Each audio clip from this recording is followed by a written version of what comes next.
আমরা চাই বিশ্ববিদ্যালয় প্রশাসন দ্রুত সময়ের শাহজালাল বিজ্ঞান ও প্রযুক্তি বিশ্ববিদ্যালয়ের কেন্দ্রীয় ছাত্র সংসদ শাকসু পুনর্গঠন ও বাস্তবায়নের উদ্যোগ নিক। এটি শিক্ষার্থীদের গণতান্ত্রিক অধিকার চর্চার একটি বৈধ প্ল্যাটফর্ম। আমরা বিশ্বাস করি শাকসু গঠনের মাধ্যমে শিক্ষার্থীরা তাদের দাবি, মতামত ও সমস্যাগুলো সঠিকভাবে উপস্থাপন করতে পারবে, যা প্রশাসন ও ছাত্র সমাজের মধ্যে সেতুবন্ধন তৈরি করবে। শাকসুর মাধ্যমে গড়ে উঠবে আমাদের ভবিষ্যৎ নেতৃত্ব। আমরা প্রথম থেকেই শাকসু নিয়ে বেশ সোচ্চার এবং আমরা ইতিমধ্যে অনেক জায়গায় কথা বলেছি, দাবি তুলেছি।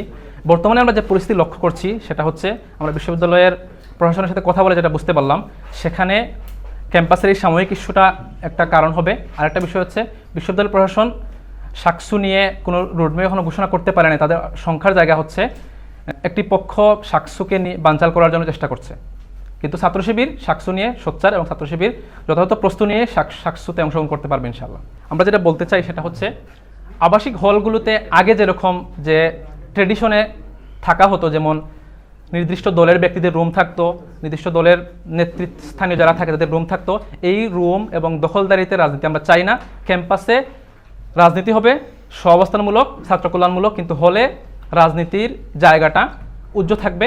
এখানে ছাত্ররা তাদের মেধার ভিত্তিতে থাকবে, ছাত্ররা তাদের পড়াশোনার পরিবেশ যাতে বজায় থাকে, এই জায়গায় ছাত্র শিবির সবসময় কথা বলে আসে এবং সোচ্চার। বিশ্ববিদ্যালয় প্রশাসন, শিক্ষক সমাজ এবং অন্যান্য ছাত্র সংগঠনকে আমরা অনুরোধ করছি, আসুন আমরা সবাই মিলে এক সুন্দর এবং মানবিক সাবিপ্রবি গড়ে তুলি।